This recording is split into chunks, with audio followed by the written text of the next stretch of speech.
साथियों, जय हिंद, जय भारत। मैं मदन लाल आज़ाद, संस्थापक संयोजक ठगी पीड़ित जमाकर्ता परिवार और all India bike board taxi union.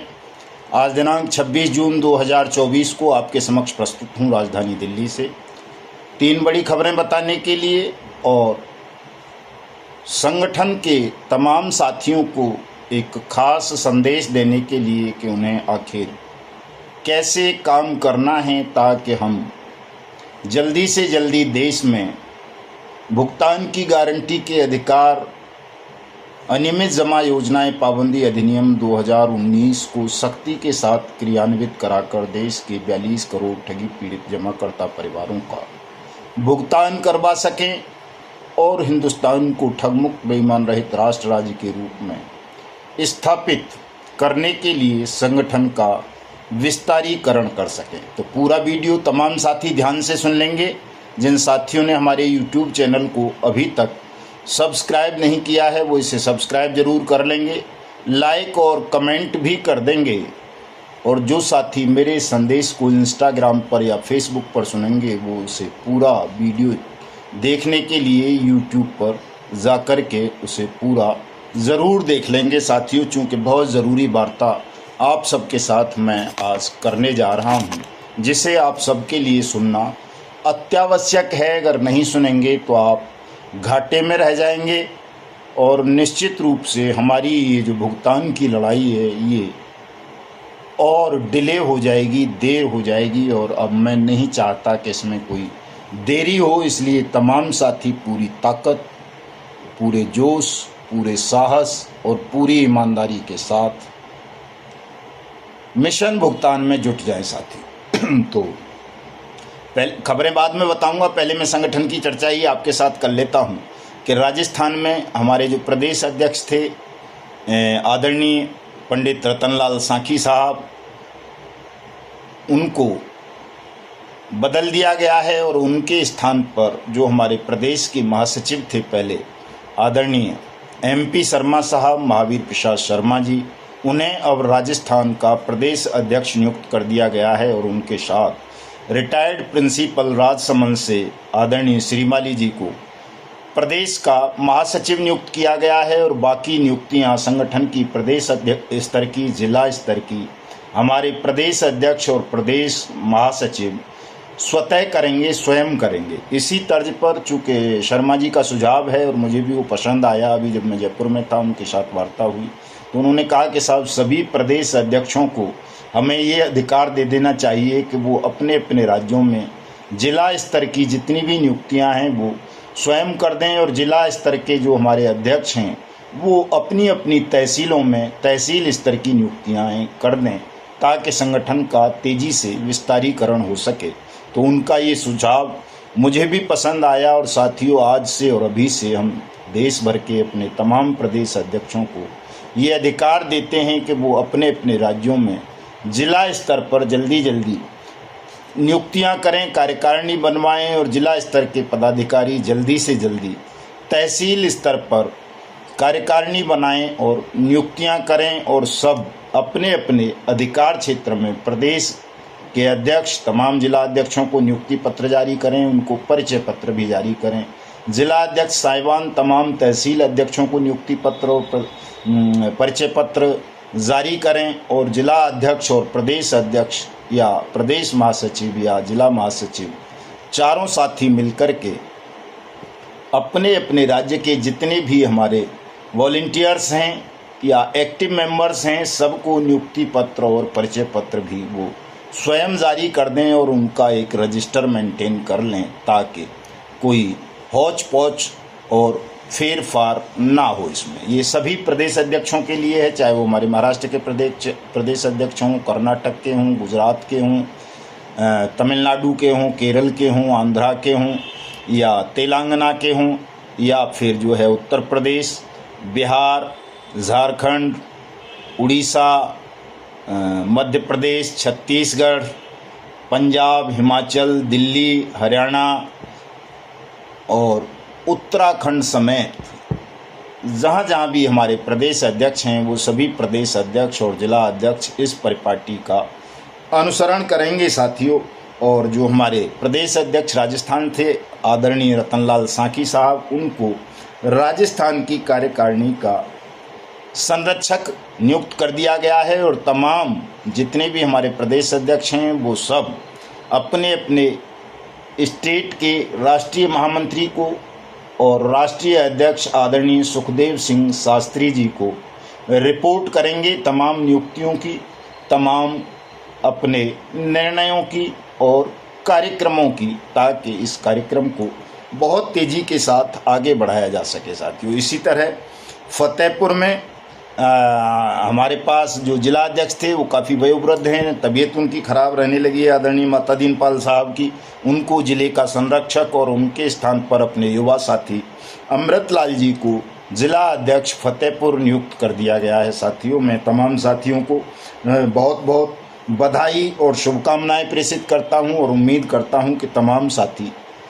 ईमानदारी के साथ, पूरी ताकत के साथ संगठन के इस कारवां को आगे बढ़ाएंगे साथियों। इसी कड़ी में एक सूचना और मैं आपको दे दूं साथियों कि ये जो हमारा 30 जून और 1 जुलाई का राष्ट्रीय सेमिनार का कार्यक्रम था फरीदाबाद में, उसको अब स्थगित किया जाता है और जो साथियों ने टिकट अपना करवा लिया है वो सीधे मुझसे मेरे आवास पर दिल्ली आकर के मिल लेंगे, उनके साथ में चर्चा कर लूँगा। लेकिन बाकी ज़्यादातर चर्चाएं अब रोज़ाना यूट्यूब और फेसबुक के माध्यम से शाम को लाइव होकर रोज़ाना 9 से 10 तक हम कर लिया करेंगे। लेकिन जिन साथियों का टिकट हो गया है उन सब का स्वागत है, वो सब दिल्ली आकर के मुझसे मेरे घर पे ही मिल लेंगे। मैं उन सब के साथ चर्चा करूंगा और आगामी रणनीति पर विचार विमर्श करके और किस तरह से ज़्यादा मजबूती के साथ, तेज़ी के साथ इस कारवां को बढ़ाया जा सकता है, इस पर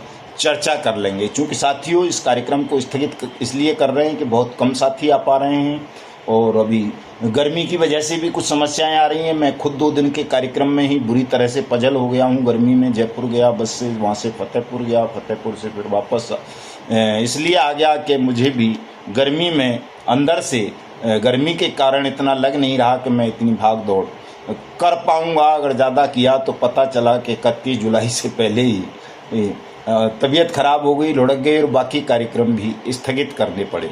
तो थोड़ा गर्मी की वजह से आप सब भी कम भाग दौड़ धूप में करेंगे।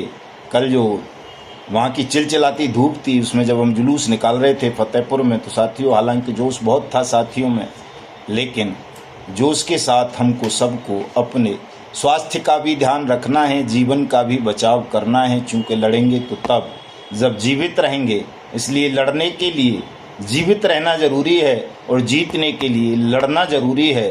तो थोड़ा सा सावधानी से तमाम साथी काम करेंगे, मौसम को देखते हुए भी।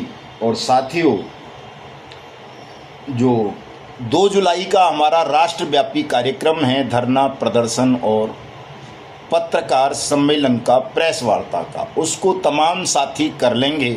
मैं आज रात को नहीं तो कल एक लेटर ड्राफ्ट कर दूंगा, चाहे आप अकेले हों, 2 हों, 5 हों, 10 हों, 20 हों, 100 हों, जहाँ भी हैं, जैसे भी हैं, आपको सबको वो पत्र अपने अपने जिलाधिकारी, डीएम, डीसी या एसपी या एसडीएम या तहसीलदार या जो भी सिटी मजिस्ट्रेट साहब जो भी मिलें आपको, उनको दे करके आना है ज्ञापन के रूप में। और उस ज्ञापन में जो मैं लिखने जा रहा हूँ वो साथियों ये लिखने जा रहा हूँ कि अब अगर सरकार ने 31 जुलाई से पहले भुगतान की गारंटी के अधिकार, अनियमित जमा योजनाएं पाबंदी अधिनियम 2019 को पूरे देश में सख्ती के साथ लागू करते हुए लापरवाह अधिकारियों को बर्खास्त नहीं किया, उनको दंडित नहीं किया, तो हम 31 जुलाई से सरकार के साथ, सरकार के खिलाफ असहयोग आंदोलन आरंभ कर देंगे। और हमारा कोई भी साथी सरकार को, चाहे वो राज्यों की सरकारें हों, चाहे वो केंद्र की सरकार हो, किसी भी प्रकार का कोई सहयोग तब तक नहीं करेंगे जब तक हमारे देश के 42 करोड़ ठगी पीड़ित जमाकर्ता परिवारों का भुगतान नहीं हो जाता। और 31 जुलाई 2024 को जो दिल्ली में राष्ट्रीय सेमिनार होने जा रहा है साथियों, वो होगा, जोर शोर से होगा। जो मेरे बीच बीच में कहीं कार्यक्रम लगे हुए हैं जुलाई के, उन सब में भी मैं सम्मिलित रहूँगा। लेकिन इस कार्यक्रम में एक चेंज ये किया जा रहा है कि अब 31 जुलाई से ही हम अनिश्चितकालीन असहयोग आंदोलन सरकारों के खिलाफ आरंभ करने जा रहे हैं। और 31 जुलाई को जो साथी दिल्ली आएंगे वो दिल्ली आएंगे, जो दिल्ली नहीं आ सकेंगे वो तमाम अपने अपने ज़िलों में या तहसील मुख्यालयों में या राज्यों की राजधानियों में बैठेंगे, अनिश्चितकालीन धरना प्रदर्शन जुलूस निकालेंगे, रोज़ाना ज्ञापन देंगे बट्स एक्ट के क्रियान्वयन के लिए, भुगतान के लिए, रोज़ाना प्रेस वार्ता करेंगे। और जब तक देश के प्रत्येक ठगी पीड़ित जमाकर्ता परिवार का, उस व्यक्ति का जिसने भी बट्स एक्ट के अंतर्गत अब तक आवेदन कर दिया है या भविष्य में करेगा, उनका भुगतान नहीं हो जाता 180 दिन में उनकी जमा राशि का, जैसा ये एक्ट कहता है, तब तक हम इस आंदोलन को स्थगित नहीं करेंगे, वापस नहीं लेंगे। सरकार के खिलाफ हमारा ये असहयोग आंदोलन लगातार जारी रहेगा। और इस आंदोलन के कारण किसी को कोई परेशानी होती है, सरकार को खास तौर से, तो उसकी जिम्मेदार सरकार स्वयं होगी। हमारी कोई जिम्मेदारी नहीं है, चूँकि हम पिछले 2 साल से लगातार सरकार से अनुनय विनय करते आ रहे हैं कि वो जल्दी से जल्दी अपने द्वारा बनाए गए अनियमित जमा योजनाएं पाबंदी अधिनियम 2019 का क्रियान्वयन कर दे। चूँकि इस एक्ट में, इस कानून में सरकार ने गारंटी दी है कि 180 दिन में वो प्रत्येक निवेशक की जमा राशि का 2 से 3 गुना पैसा वापस करेगी आवेदन लेकर के। लेकिन सरकार, चाहे वो राज्यों की सरकार हो, केंद्र की सरकार हो, वो इस कानून की अनुपालना करने में विफल रही हैं। इसलिए ऐसी विफल सरकारों के खिलाफ अब हम असहयोग आंदोलन राष्ट्रव्यापी स्तर पर आरंभ करना जा रहे हैं। तो तमाम साथियों से मैं अनुरोध करूंगा कि जल्दी से जल्दी संगठन का विस्तारीकरण करें, सदस्यता अभियान को तेज करें और असहयोग आंदोलन की तैयारियों में तमाम साथी जुट जाएं। कल मैं इस पर असहयोग आंदोलन की रूपरेखा पर, असहयोग आंदोलन के विषय में, संदर्भ में आपको विस्तार से फेसबुक पर लाइव होकर के बताऊंगा। मदन लाल आज़ाद के नाम से मेरी आईडी है फेसबुक पर, उसको ज्वाइन कर लें। जो साथी जुड़ना चाहते हैं, नए भी वो भी जुड़ें और पुराने तो तमाम साथी जुड़ें ही, चाहे वो हमारे वॉलंटियर्स हों, एक्टिव मेंबर्स हों, साधारण मेंबर हों या कोई पदाधिकारी हों, साथियों तमाम साथी जुड़ेंगे। इस पर कल विस्तार से चर्चा करूंगा आपके साथ। 2-3 खबरें और हैं, मैंने बता दिया है। राजस्थान में सीएम को कल परसों 24 तारीख को हमने ज्ञापन दिया था, वहाँ विस्तृत चर्चा हुई थी हमारी, और हमने जो खामियां उनकी पूर्ववर्ती कांग्रेस सरकार ने राजस्थान में की थी बट्स एक्ट में, उसको विस्तार से बता दिया गया था। उस पर उन्होंने आश्वासन दिया है कि हम इसको प्रमुख सचिव के साथ वार्ता करके सीएमओ इस कानून की त्रुटियों को ठीक करवाएगा और राजस्थान में भुगतान पटलों की स्थापना तहसील और जिला स्तर पर होगी और सबके आवेदन लिए जाएंगे। ऐसा आश्वासन हमें सीएमओ से मिला था। कल फतेहपुर का कार्यक्रम भी ज़बरदस्त रहा था, आपने देखा होगा, आज ही मैंने लगाया है अपने न्यूज़ चैनल पे, उसे देख लेना कैसा जुलूस था। तो लोगों में, हमारे साथियों में जोश की और उत्साह की कमी नहीं है। एक मैडम मिली थी फतेहपुर में, कई बार मिली हैं वो, मुझे उनका नाम याद नहीं आ रहा, क्या नाम है, साथियों से पूछ लूँगा। और उनको भी कोई बड़ी जिम्मेदारी देनी है। उन्होंने बहुत अच्छा सुझाव हमें दिया था कि हम घर घर जाकर के असहयोग आंदोलन पर चर्चा करें, बट्स एक्ट पर चर्चा करें, हमारे कार्यकर्ता साथी और सबसे सहयोग लें, चाहे कोई 1 रुपये से सहयोग करे या 1 मुट्ठी अनाज से सहयोग करे, ताकि हम इस आंदोलन को विजय प्राप्ति तक चला सकें अपने बल से, आत्मनिर्भरता के साथ। बहुत अच्छा सुझाव था, इसको तमाम साथी मानेंगे, तमाम साथी अमल में लाएंगे। चूँकि एक चीज़ ध्यान रखना साथियों, भीख से या दूसरों के, यानी ऐसे लोगों के सहयोग से जिनका आपके आंदोलन से कोई जुड़ाव ना हो या कोई उन पर प्रभाव ना हो आपके आंदोलन का, ऐसे लोगों के सहयोग से और भीख से कोई भी सत्याग्रह आंदोलन नहीं चलाया जा सकता। सत्याग्रह आंदोलन हमें अपने बल से ही चलाना है, बिना किसी का संरक्षण प्राप्त किए। तो इसकी तैयारियां तमाम साथी कर लेंगे, विस्तार से बताऊंगा मैं कल रात को जो है आपको फेसबुक पर, और उनसे चर्चा कर लूँगा इस सुझाव पर और ज़्यादा।